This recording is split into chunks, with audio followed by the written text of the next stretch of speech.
Hello everyone, this is Tariq Kanwar. Welcome back to Ikra Online Learning Platform. Hope you are fine and doing well.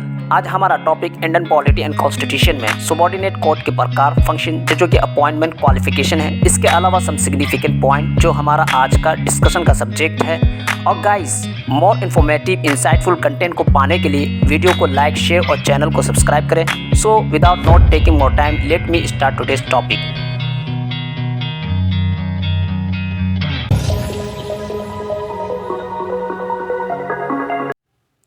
Subordinate courts यानी अधीनस्थ न्यायालय।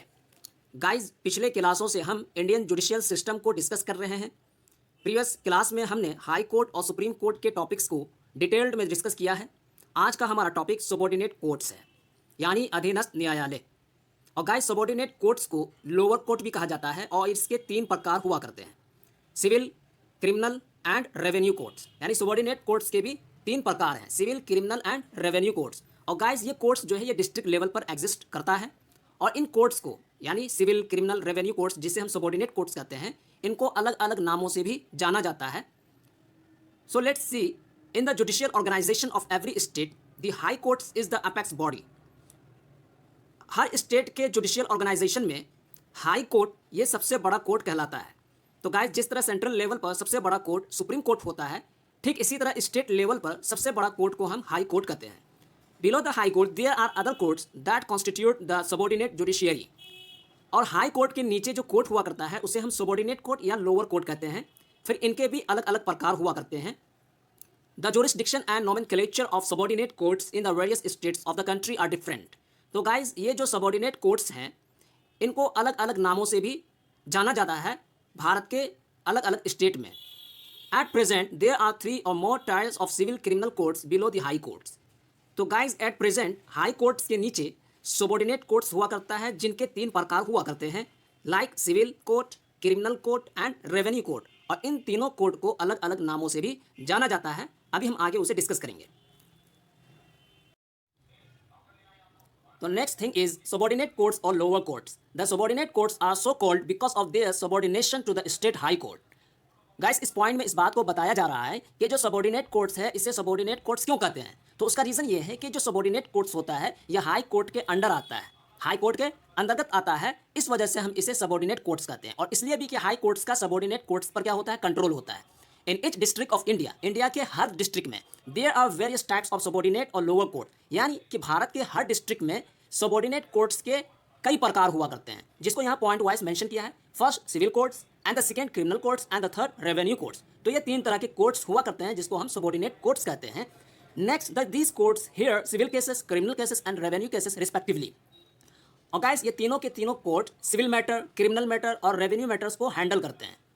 और guys, एक point को यहाँ पर क्लियर करना चाहूँगा, ये जो कोर्ट्स हैं, सिविल कोर्ट्स या क्रिमिनल कोर्ट्स जो कि डिस्ट्रिक्ट लेवल पर होते हैं, ये कोई अलग अलग बिल्डिंग नहीं होता है कि सिविल कोर्ट्स का अलग बिल्डिंग, क्रिमिनल कोर्ट्स का अलग बिल्डिंग। एक ही बिल्डिंग होता है। जब उस बिल्डिंग को सिविल मैटर्स को डील किया जाता हो तो उस टाइम उसको हम सिविल कोर्ट्स कह लेते हैं। जब उसमें क्रिमिनल कोर्ट्स को हैंडल किया जा रहा हो तो उसको हम क्रिमिनल कोर्ट्स कहते हैं।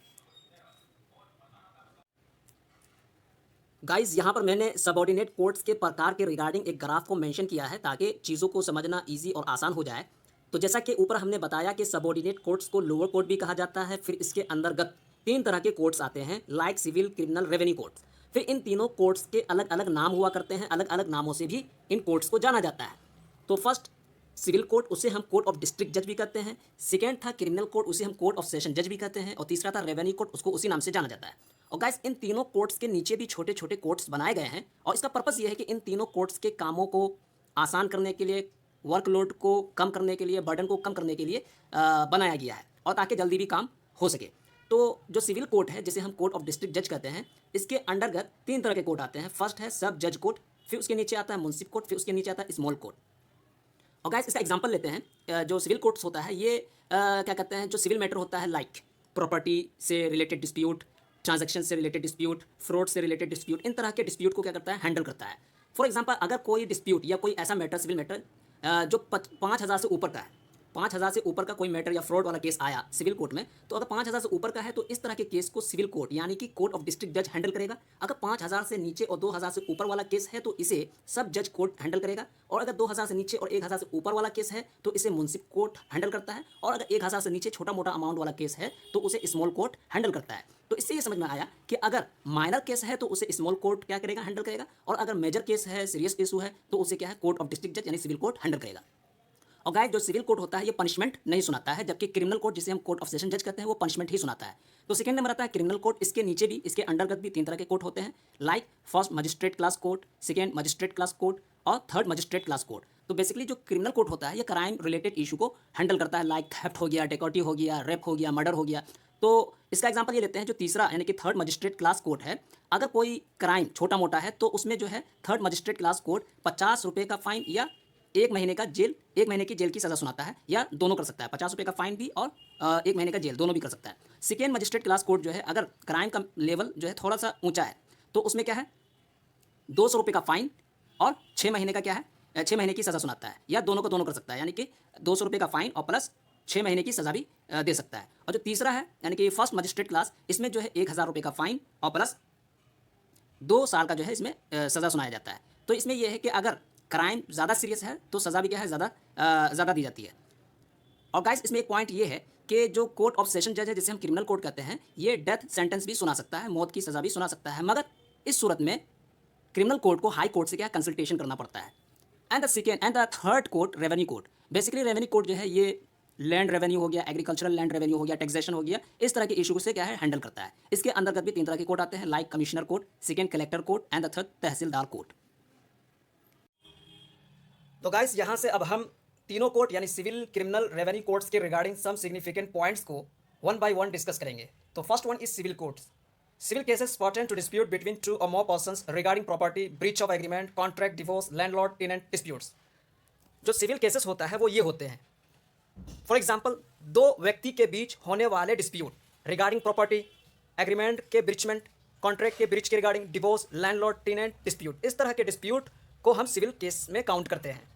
And the second point, civil court settle this disputes, they do not award any punishment for violation of law.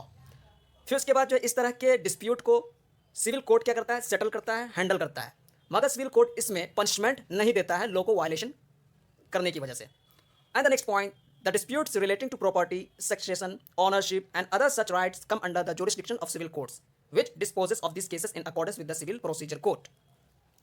तो गाइस इस पॉइंट में इस बात को बताया जा रहा है कि हर वो डिस्प्यूट जो प्रॉपर्टी से हो, सक्सेशन से हो, ओनरशिप से हो, इन तमाम तरह के डिस्प्यूट को सिविल कोर्ट क्या करता है, हैंडल करता है, और ये सारे के सारे केस सिविल कोर्ट के जुरिस्डिक्शन में फॉल करता है, और civil court civil procedure code के अकॉर्डिंग इन डिस्प्यूट को रिजॉल्व करता है, टैकल करता है। And the second type of the court is criminal court. So let's see, criminal cases are related to the violation of laws. जो criminal cases होते हैं वो लॉ के वायलेशन से रिलेट करता है, यानी कि हर वो एक्टिविटीज़ जो लॉ को वायलेट करता है, उल्लंघन करता है, उसे हम क्रिमिनल केसेस काउंट करते हैं। And the second point, this cases involve theft, डकैती, rape, pickpocketing, physical assault, murder etcetera. और गाइस ये जो क्रिमिनल केसेस होते हैं वो ये हैं, थेफ्ट है, डकैती है, रेप है, पिक पॉकेटिंग है, फिजिकल असॉल्ट है, मर्डर है। And the next, these cases are filed in the lower court by the police on behalf of the state against the accused. और इस तरह के केसेस को एक्यूज के अगेंस्ट पुलिस के द्वारा लोअर कोर्ट में फाइल किया जाता है, यानी इन केसेस को पुलिस लोअर कोर्ट में फाइल करती है एक्यूज के against. And the next, in such cases the accused if found guilty is awarded punishment like fine, imprisonment और इवन डेथ सेंटेंस। और इस तरह के केसेस में अगर एक्यूज्ड गिल्टी पाया गया कि वाकई में उसी ने ये सारे काम किए हैं, तो फिर उसको पनिशमेंट यानी सज़ा भी दी जाती है, लाइक फाइन किया जाता है या जेल भेजा जा सकता है, यहाँ तक कि डेथ सेंटेंस यानी मौत की सज़ा भी सुनाई जा सकती है। And the next point, this cases are dispose of the criminal courts in accordance with the criminal procedure code and the Indian penal code. और गाइस इस पॉइंट में इस बात को बताया जा रहा है कि इस तरह के केसेस को क्रिमिनल कोर्ट हैंडल करता है according to CrPC and IPC, Indian penal code और क्रिमिनल प्रोसीजर कोड के अकॉर्डिंग क्रिमिनल कोर्ट इस तरह के केसेस को हैंडल करता है, डिस्पोज करता है। And the next, revenue courts.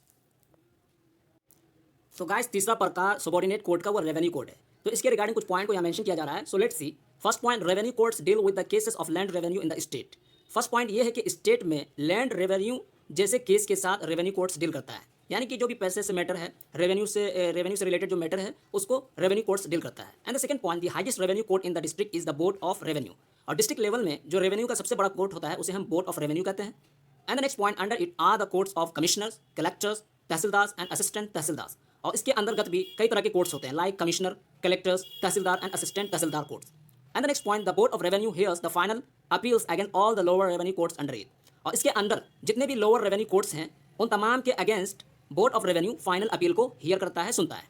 तो गाइस ये रेवेन्यू कोर्ट्स के रिगार्डिंग कुछ इंपॉर्टेंट पॉइंट थे। अब हम यहाँ से डिस्कस करेंगे कि सबॉर्डिनेट कोर्ट्स का कॉन्स्टिट्यूशनल प्रोविजंस क्या है, कि कॉन्स्टिट्यूशन में कहाँ पर सबॉर्डिनेट कोर्ट्स को बताया गया है। So let's see, article 233 to 237 in part 6 of the Indian constitution has provisions to regulate the organisation of subordinate courts. तो गाइस इस पॉइंट का मतलब ये है कि जो सबॉर्डिनेट कोर्ट्स को हम डिस्कस कर रहे हैं ये हमारे इंडियन कॉन्स्टिट्यूशन के पार्ट 6 में और आर्टिकल 233 से लेकर 237 तक में को बताया गया है। यानी सबॉर्डिनेट कोर्ट्स का तज़किरा ये कहाँ पर है, आर्टिकल 233 से लेकर 237 तक part 6 of the Indian constitution में मेंशन है। और गाइस इसी के साथ इसमें ये भी बताया जा रहा है कि जो सबॉर्डिनेट कोर्ट्स होगा वो एग्जीक्यूटिव से क्या होगा, इंडिपेंडेंट होगा, यानी कि एग्जीक्यूटिव का इस पर कोई भी डोमिनेंस या इन्फ्लुएंस नहीं होगा। And the next, appointment of district जज। तो गाइस अब हम यहाँ से ये देखेंगे कि जो डिस्ट्रिक्ट जजेस होते हैं उनका अपॉइंटमेंट कैसे होता है। सो लेट्स सी, द जजेस of the subordinate courts are appointed by the governor in consultation with the chief justice of the high court of the concerned state. तो जो सबॉर्डिनेट कोर्ट्स के जजेस होते हैं उनका अपॉइंटमेंट गवर्नर के द्वारा होता है और गवर्नर उस स्टेट के जो हाई कोर्ट के चीफ जस्टिस हैं उनसे कंसल्टेशन करने के बाद ही सबॉर्डिनेट कोर्ट्स के जजेस को क्या करते हैं, अपॉइंट करते हैं। And the next thing is qualification of district जज। तो गाइस डिस्ट्रिक्ट जज बनने के लिए क्या क्या क्वालिफिकेशन चाहिए। So let's see, first, citizen of India. पहला ये कि वो इंडिया का नागरिक हो। And the second, he should not already be in the service of the central और the state government. Second condition या क्वालिफिकेशन ये है कि वो बंदा जो डिस्ट्रिक्ट लेवल पर जज बनना चाहता है वो सेंट्रल लेवल और इसी के साथ साथ स्टेट गवर्नमेंट के सर्विस में ना हो। And the third point, he should have been an advocate और अ प्लीडर फॉर 7 years। और जो बंदा डिस्ट्रिक्ट कोर्ट का जज बनना चाहता है उसके लिए ज़रूरी है कि वो 7 साल तक प्लीडर या एडवोकेट रहा हो। And the next, he should be recommended by the high courts for appointment. और नेक्स्ट पॉइंट ये है कि उस व्यक्ति को हाई कोर्ट के द्वारा रिकमेंड किया गया हो अपॉइंटमेंट के लिए। तो ये कुछ क्वालिफिकेशन थे फॉर बिकमिंग अ डिस्ट्रिक्ट जज। And the next, appointment of other जजेस। तो गाइस डिस्ट्रिक्ट जज के अलावा भी और भी क्या जजेस होते हैं, उनका अपॉइंटमेंट कैसे होता है। So let's C. So first point is the appointment of persons other than district judges to the judicial service of a state are made by the governor of the state after consultation with the State Public Service Commission and the High Court। तो guys इस point में इस बात को बताया जा रहा है कि स्टेट के जुडिशियल सर्विस में डिस्ट्रिक्ट जज के अलावा अदर जजेस के अपॉइंटमेंट भी गवर्नर ऑफ द स्टेट ही करते हैं, मगर यहाँ पर गवर्नर को हाई कोर्ट के चीफ जस्टिस के साथ साथ स्टेट पब्लिक सर्विस कमीशन से भी कंसल्टेशन करना पड़ता है। And the second point, in practice, the State Public Service Commission conducts a competitive examination for recruitment to the judicial service of the state। तो second point में इस बात को बताया जा रहा है कि प्रैक्टिस में जो स्टेट पब्लिक सर्विस कमीशन होता है ये स्टेट के जुडिशियल सिस्टम में रिक्रूटमेंट के लिए कॉम्पिटिटिव एग्जामिनेशन को कंडक्ट करवाता है। इस वजह से फर्स्ट पॉइंट में गवर्नर को स्टेट पब्लिक सर्विस कमीशन से भी क्या है, कंसल्टेशन करना पड़ता है। And the next thing is control over subordinate courts. अब क्वेश्चन ये आता है कि जो सबॉर्डिनेट कोर्ट्स है, लोअर कोर्ट्स है, उसको कंट्रोल कौन करता है। So let's see, article 235 of Indian constitution reflect that the controlling power of subordinate courts lies in the hands of the high court. तो इस पॉइंट में इस बात को बताया जा रहा है, जो आर्टिकल है 235 इंडियन कॉन्स्टिट्यूशन का आर्टिकल 235 ये बतलाता है कि जो भी सबॉर्डिनेट कोर्ट्स डिस्ट्रिक्ट लेवल पर हुआ करता है उसको कंट्रोल हाई कोर्ट करता है। Those district courts and subordinate courts are being controlled by high court. तो इससे ये साबित हो गया जो हाई कोर्ट्स होता है वही जो है डिस्ट्रिक्ट लेवल पर सबॉर्डिनेट कोर्ट्स और डिस्ट्रिक्ट कोर्ट को कंट्रोल करता है और सुपरवाइज करता है। तो गाइस आज का सेशन हमारा यहीं पर एंड होता है। तो आज के सेशन का कंक्लूजन ये हुआ, based on the whole discussion it can be concluded that subordinate courts are the courts which are established by passing an ordinance and are controlled by the high court. तो ये खुलासा, ये conclusion किया जा सकता है कि जो सबॉर्डिनेट कोर्ट्स होता है बेसिकली ये वो कोर्ट्स होता है कि जिसे एक ऑर्डिनेंस पास करके बनाया जाता है और जिस पर हाई कोर्ट का कंट्रोल होता है। इसी के साथ साथ डिस्कशन में ये बात भी क्लियर हो गया कि जो सबॉर्डिनेट कोर्ट्स है ये मेनली क्रिमिनल, सिविल केसेस और रेवेन्यू केसेस को हियर करने के लिए बनाया गया है। And the next, this 3 types of cases are considered in the subordinate court. और इस तरह के केसेस को सबॉर्डिनेट कोर्ट में हैंडल किया जाता है। In civil cases no punishment is rewarded. हमने देखा था कि सिविल केस में पनिशमेंट को नहीं दिया जाता है, जबकि क्रिमिनल केसेस में पनिशमेंट को दिया जाता है अगर एक्यूज गिल्टी पाया गया। And the next, analysis of detail about control of subordinate courts. और सबॉर्डिनेट कोर्ट्स के रिगार्डिंग कंप्लीट एनालिसिस को आर्टिकल 235 में मेंशन किया गया है और जहां पर यह बात भी क्लियर है कि सबॉर्डिनेट कोर्ट्स पर कंट्रोल हाई कोर्ट का हुआ करता है। तो गाइस आज के सेशन को हम यहीं पर एंड करते हैं। नेक्स्ट वीडियो में हम पंचायती राज सिस्टम से पर डिस्कस करेंगे। तब तक के लिए टेक केयर। वीडियो को लाइक, शेयर और सब्सक्राइब करें। Thank you very much. Bye bye.